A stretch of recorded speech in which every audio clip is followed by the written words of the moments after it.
Welcome to another real estate experiment log. In this video, we will cover the prospecting part of prospecting leads on Craigslist. Now, that's a very common concept. I just discovered a way that would make our systems easier to really see where you're prospecting on Craigslist. So, on a typical landing page on Craigslist, you have your city, etc. We're going to go and prospect for sale by owners. So as you know, again, this is pretty common. Real estate for sale, you make sure that this is switched to real estate by owner, and boom, now you get a bunch of views. Now, here's where I found things to be very interesting. If you were to switch this to map, now the posts you're seeing are related to are segmented by region.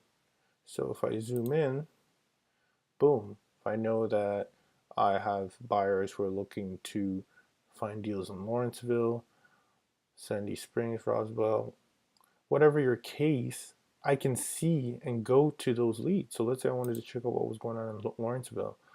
Even it zooms in even more and then segments it out even a little bit more. And you click in there, and let's say we did this one. Boom.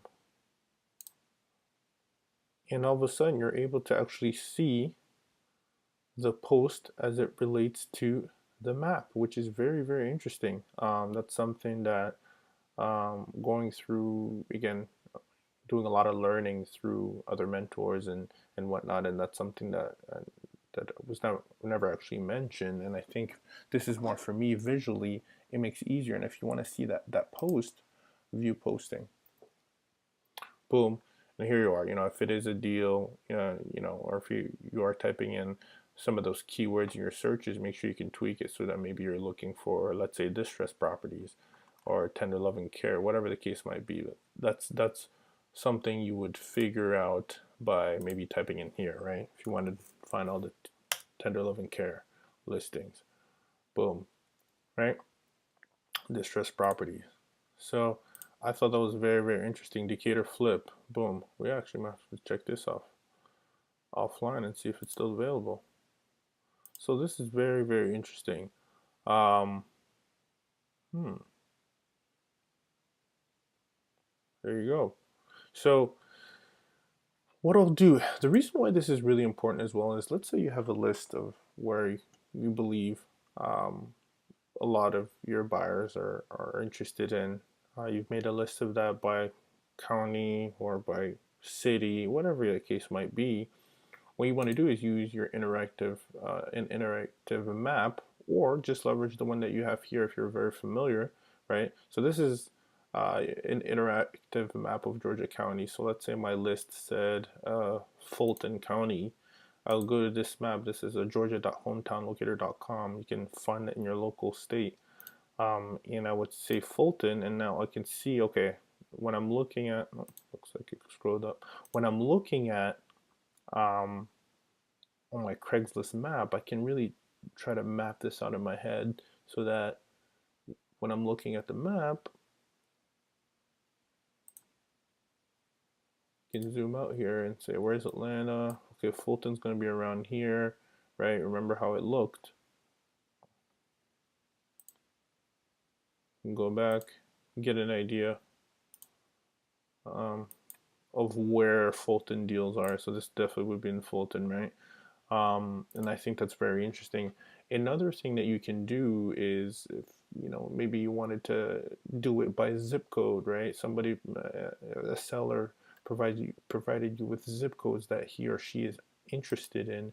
You can pull out a zip code map. This is zipmap.net and 30126. If I'm particularly looking for these 300, whatever the case might be, 30317 gives you an idea of, okay, where I should be looking relative to, let's say, the center of Atlanta. Maybe I go a little bit upper right here. I see there's Decatur, Druid Hills, all that, where I would actually go. And you just go back to that map and boom, do you see if there's any deals here? or listings, I should say, because these are not going to be deals on Craigslist. The majority of the time, they are not. But again, looks like another property here.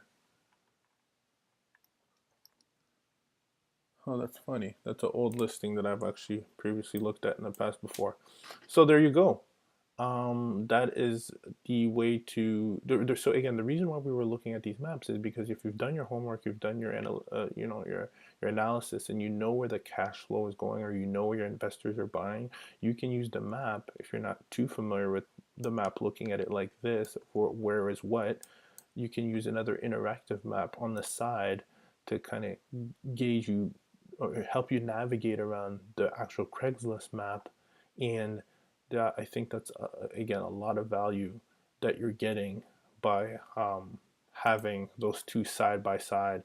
Here's another example. You can also pull out a map. Let's say in this city, we're having a new belt line that's being created. So they're extending the subways, the trains.